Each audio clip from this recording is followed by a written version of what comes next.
And what is up, guys? Welcome back to another one on the A Team channel. So in today's video we are looking at the AQA GCSE English Language Paper 2, and we're starting right off with question 1. Now, the reason I've actually decided to go through this question is purely because of the number of times that I've seen students stumble over this particular question.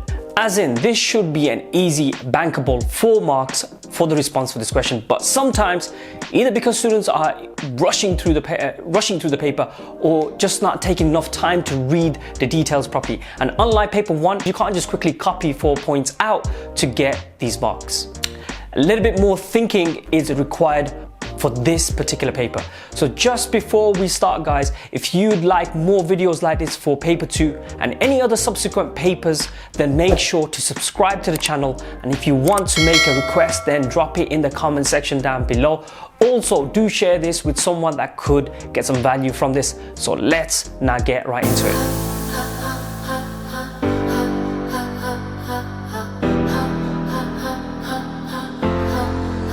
Alright guys, I'm just going to get straight into it, and to make it easier for you, I've attached the November 2019 paper down below so you can follow this response with me. So the question begins, read again the first part of source A from lines 1 to 5. Choose 4 statements below which are true. Shade the circles in the boxes of the ones that you think are true. Choose a maximum of 4 statements. If you make an error, cross out the whole box.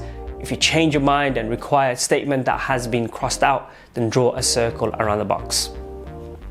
Now, before you start, make sure to have a quick glance through those very lines and pay close attention to the options given to you in the responses. So option A, Orwell received the phone call in the afternoon. Is this true or false? This is in fact false, because the opening line begins with early one morning, the sub-inspector rang me, which of course indicates that Orwell received the call in the morning. Statement B, there is only one police station in town. This statement again would be false, purely because if you look at line 1 again, it does state another police station, which again indicates to us that this is not the only police station in town. Statement C, there are reports of an elephant out of control. I'm hoping you won't need me to explain this one. This is of course true. Statement D, the sub-inspector expects Orwell to sort out the problem. In this case, the call to Orwell, the sub-inspector did call Orwell to try and sort out the problem. So this is again true. The next statement, Orwell is confident he can sort out the problem with the elephant.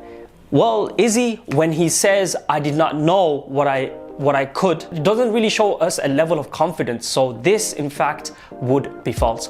Orwell is curious about the elephant. When he says, but I wanted to see what was happening and I started out, we can infer from this line that he wants to know more about what is happening and going on.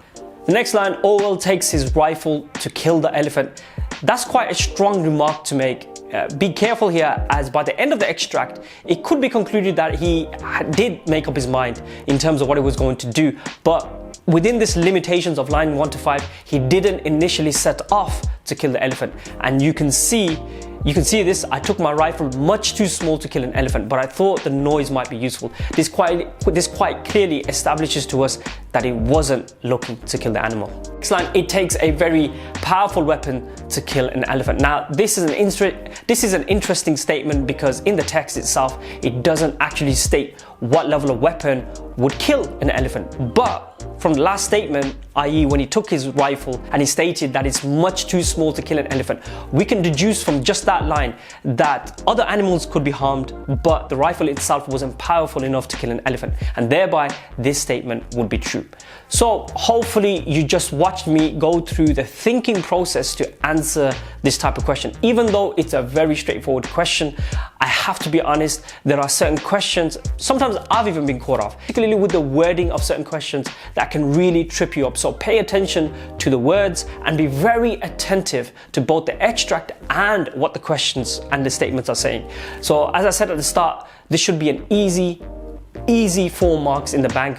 And well, you know, with any papers, every single mark counts. So hopefully this was beneficial to you in some way. I'm looking to add more videos for this paper in the coming day, hopefully, if I can get around to it. So continue to support us, subscribe to the channel, and leave a comment down below, and do share this video around.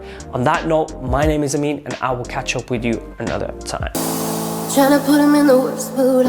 P1 cleaner than the church shoes. Really point to just to hurt them. All red lamps to tease them.